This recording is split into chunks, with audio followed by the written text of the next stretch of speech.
A brooch comes across my counter. The metal is black. The stones are gray and they do not sparkle at all.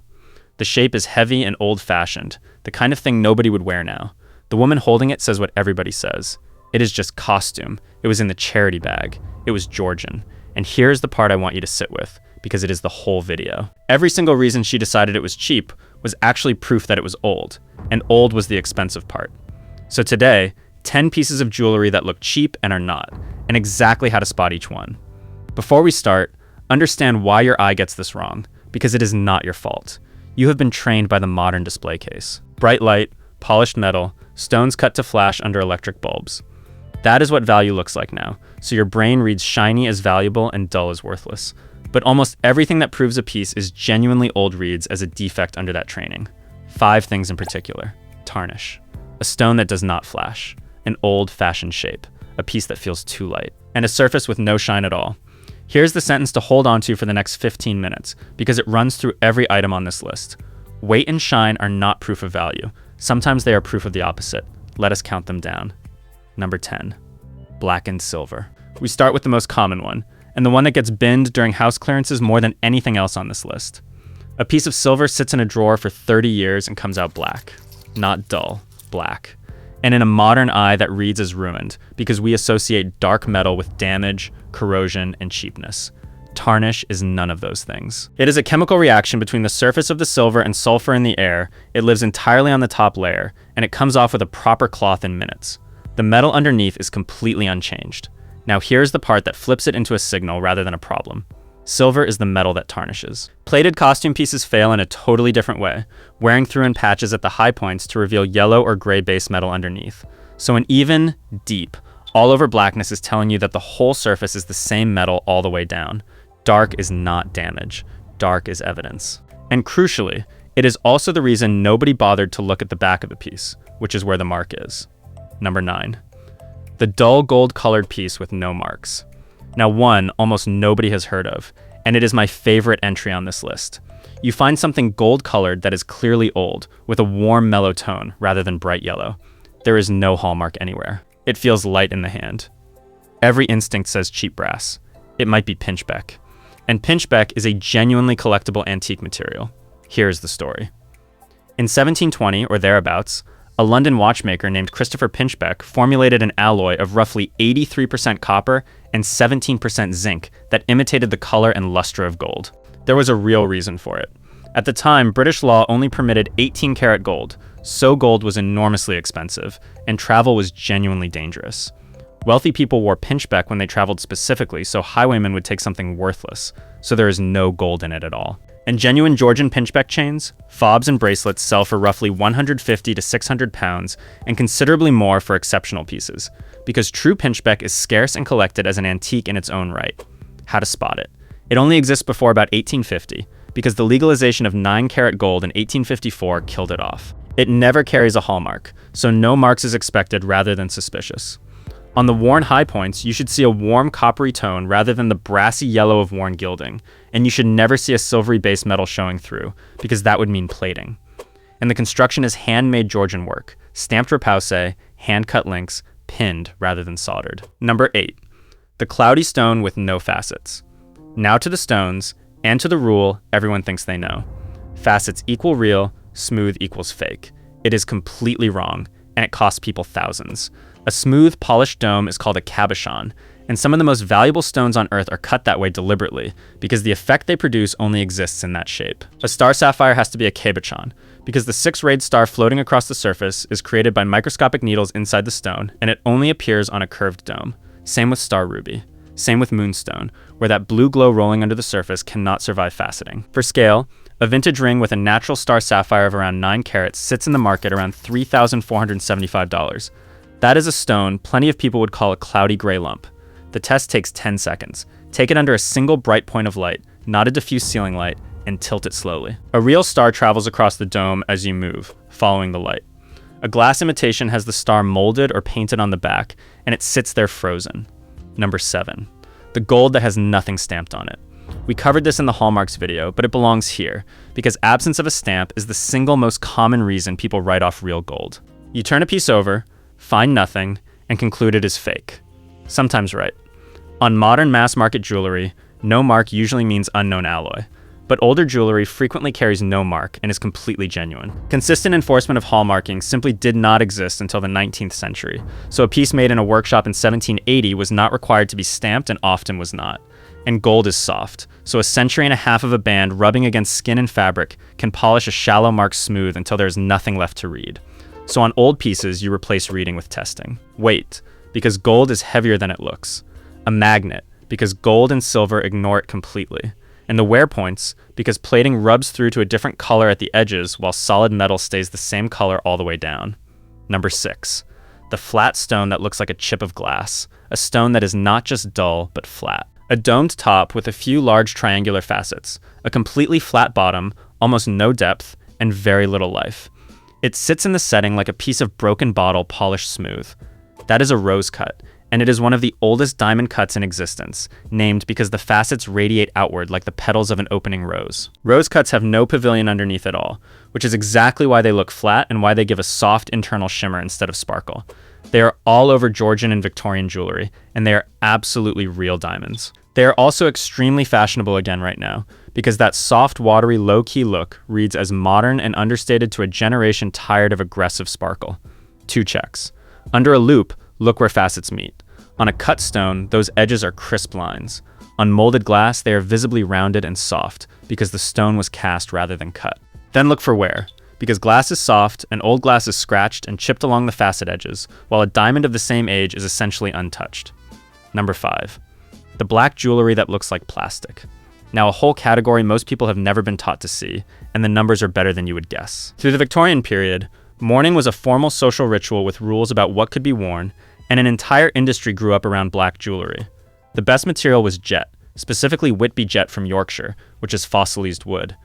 Genuine Whitby jet brooches generally run $75 to $300, larger carved pieces more. Mourning lockets from the 1870s trade above $1,000. Finely woven hairwork bracelets with gold clasps run $200 to $600. And a good strand of Victorian Whitby jet beads costs around £700, while the reconstituted imitation sells for $20. Now the tests, and this is where everything inverts. Real jet is light and warm to the touch. The common imitation, called French jet, is actually black glass, and it is colder and noticeably heavier. So on this material, heaviness is the sign of the fake. Rub it on unglazed porcelain and jet leaves a brown streak while glass leaves black. Tap it and jet gives a dull sound while glass gives a sharp clink. And look at construction, because molded patterns and cast and hinges mean vulcanite or gutta percha rather than jet, since jet cannot be molded at all, only carved. If this is already changing what you are about to throw out, subscribe, because the last 4 are where the money gets serious. Number 4, rhinestones in a dark, unglamorous setting. Now the category people are most confident about and most wrong. A brooch covered in clear stones, set in metal that has gone dark and dull. It has no gold, no silver, nothing precious in it. Every instinct says worthless costume jewelry. Here is what the material tells you and what it does not. In the mid-20th century, the best American costume houses used genuine Austrian crystal, hand set with pronged precision normally reserved for actual diamond work, in settings that were often deliberately blackened with a lacquer technique called japanning, so the stones would blaze against a dark field.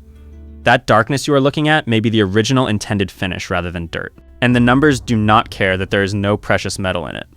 Signed Trifari from the right era regularly trades between $600 and $5,000. A Chanel brass cuff from the 1980s sold at auction for just under $5,000.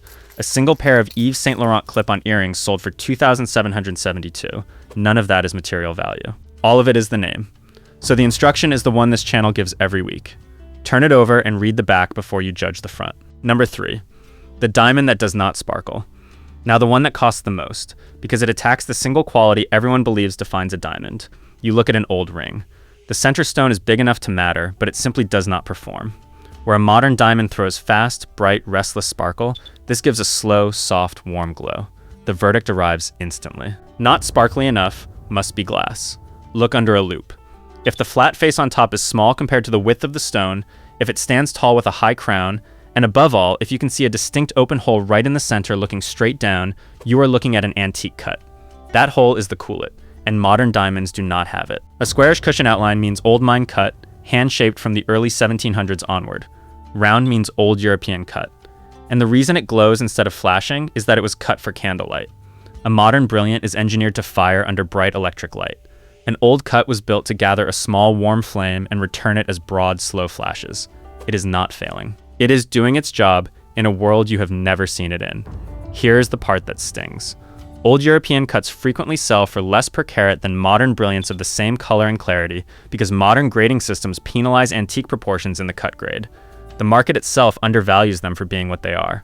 Number 2, the ring you cannot see through the back. My favorite reversal, because the thing people treat as the ultimate red flag is one of the strongest proofs of age you will ever hold.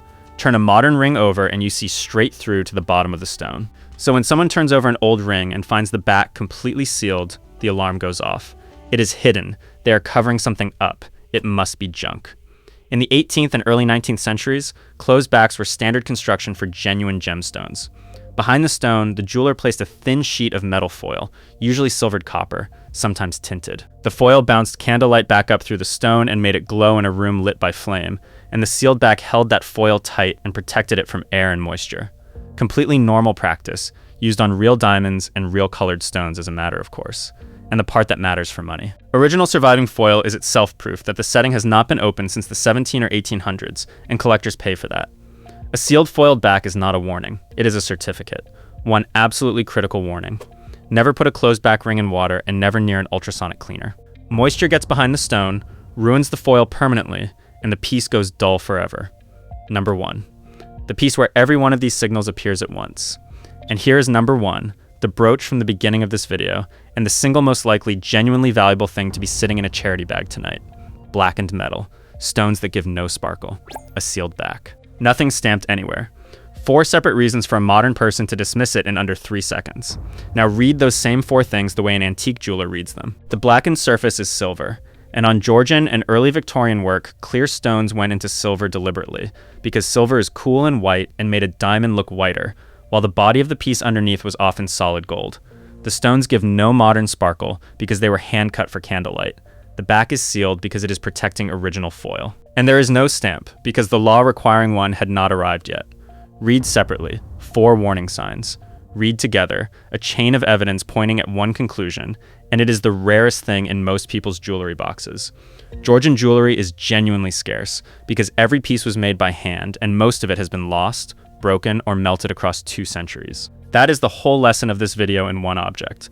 The modern eye sees 4 proofs of fakeness. The trained eye sees 4 proofs of age. Same piece. Opposite conclusion. Now here's the toolkit, because everything on this list is testable at home and none of it costs real money. A 10 power loop, $10, and the single best purchase anyone interested in jewelry ever makes. Under it, cut stones show crisp, sharp facet edges, while molded glass shows soft, rounded ones. Real stones show tiny natural inclusions, while glass shows round bubbles, and no stone that grew in the earth forms with perfect spheres of air inside it.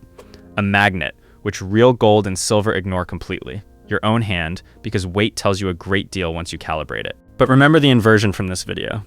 Heavy is not automatically good. On jet, heavy means glass. On Pinchbeck, light is expected and correct. Temperature, because real stone and real jet respond to your skin differently from glass and plastic. Press it to your cheek. Stone feels cold and stays cold for a beat. Jet warms quickly. Glass does neither the way you expect. And the wear points, always, because plating rubs through to a different color at the edges while solid metal stays the same color all the way down. Now the part that matters more than any test, and it is a list of things not to do. Do not polish anything before someone has looked at it. Aggressive polishing softens edges, wears through surfaces, and rounds off hallmarks and signatures. And on antique silver, you are removing the exact evidence of age you are trying to establish. Do not put anything old in water or an ultrasonic cleaner, especially anything with a sealed back, foil, jet, pearls, or opals. Do not have an old stone recut to make it sparkle more. Recutting loses weight, destroys the antique character, and turns a historical object into a mediocre modern one. And do not throw away anything on the basis of how it looks. That is the entire premise of this video. Now the honest note, because I am not going to send you off believing every dark old thing in your house is treasure. Most of it is not. Most jewelry boxes contain exactly what they appear to contain, and plenty of black plastic really is black plastic. Condition matters enormously, and a damaged antique is still damaged. The signals in this video are evidence, not verdicts, and they work best stacked together rather than one at a time. But the arithmetic of checking is completely one-sided. Looking costs you nothing. Being wrong in the other direction, dropping a Georgian brooch into a charity bag because the metal had gone dark, is a mistake you never even find out you made. So do the sweep. Take out everything you were about to give away. The black one, the dull one, the one with no marks, the one you cannot see through. Put those in a separate pile, do not clean any of them, and take that pile to a good independent jeweler. The same answer this channel gives every single week. They will put a loop on it while you watch, tell you what era it is from, and tell you honestly when something needs a specialist instead. Now tell me in the comments what you nearly gave away. The black brooch, the dull old ring, the strange gold-colored chain with nothing stamped on it. Describe it, and I will read every one, because the best finds on this channel always come out of the comments. This channel takes no sponsorships and no paid placements. No brand, no dealer, and no auction house pays to be praised or buried here, and that independence is the only reason I can tell you that the ugliest thing in your jewelry box may well be the most valuable. If straight answers like this are why you keep coming back, the join button below makes you a member and keeps these breakdowns honest. Shine is a fashion. Age is a fact. Learn to tell them apart before anything leaves your house. I will see you in the next one.